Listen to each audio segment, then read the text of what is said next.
Hello there. My name is Felicia and I am representing the New Zealand Cybersecurity team.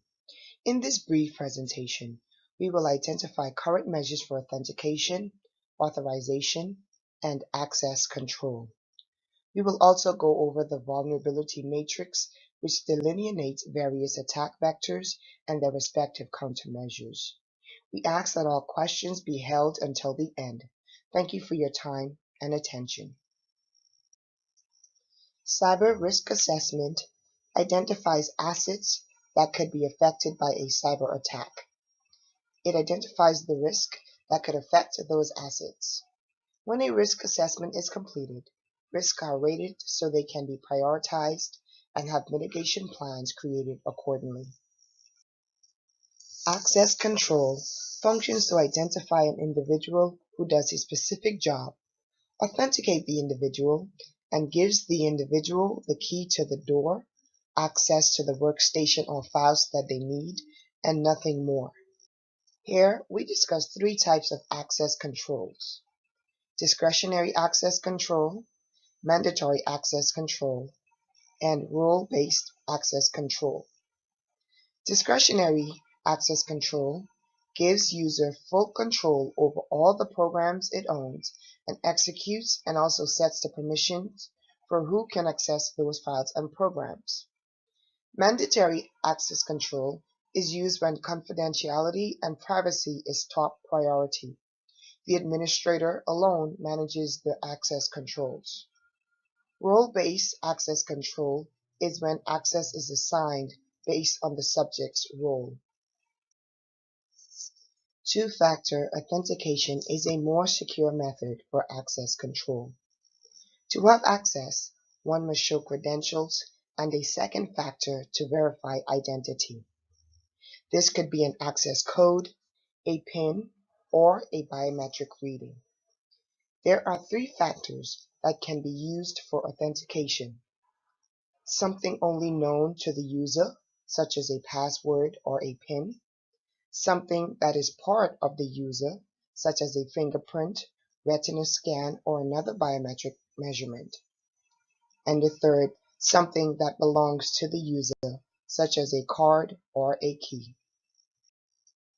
Authorization is the process of granting or denying access to a network's resources based on the user's access levels. The system administrator defines which users are allowed access and the privileges of use.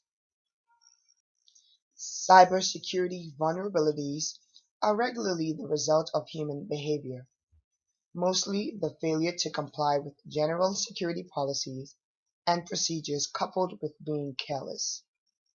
End users who violate security policies are oftentimes easily fooled by social engineering attacks. Common examples of cyber weaknesses caused by human error are leaving laptops in unlocked cars, clicking on phishing emails, using weak passwords, and losing credentials. There is a growing concern for weaknesses in an organization's security regarding its technology. These vulnerabilities enable successful exploitations. With outdated technology, whether sitting around in a back room or being used, it is an invitation for criminals to exploit due to insufficient protection against attack. Not having backups is another concern in that it can increase system downtime and outages during emergencies, which can also lead to ransomware attacks, among others.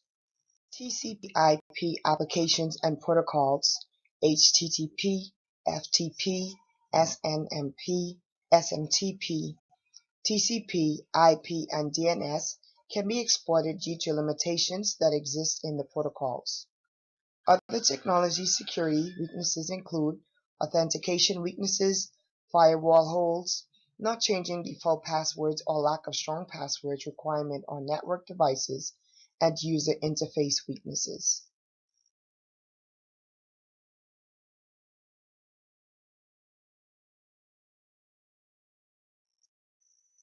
Security policy weaknesses can create unforeseen security threats. It is integral for organizations to have a security policy that mandates how the network or company information should be used. When users do not follow said policy, it creates network risk. Security weaknesses emerge when there is no clear-cut or written security policy document. The New Zealand security team developed an easy-to-follow vulnerability assessment matrix to categorize current and emerging vulnerabilities while identifying and illustrating threats associated with the newly implemented network. The vulnerability matrix is used to assess the amount of damage that can occur from certain threats. Here we have high risk impact colored as red, low impact colored green, while medium risk impact is colored yellow. As noted by the vulnerability matrix, vulnerabilities have been categorized as passive or active. The corresponding threat is listed in addition to mitigation recommendations. Website and user credentials vulnerabilities is categorized as passive and having low impact. The threats are app programs and weak passwords, with their respective countermeasures being to control password resets and password management. For additional information on assessing the effects of the identified threats, please refer to the Vulnerability Assessment Matrix.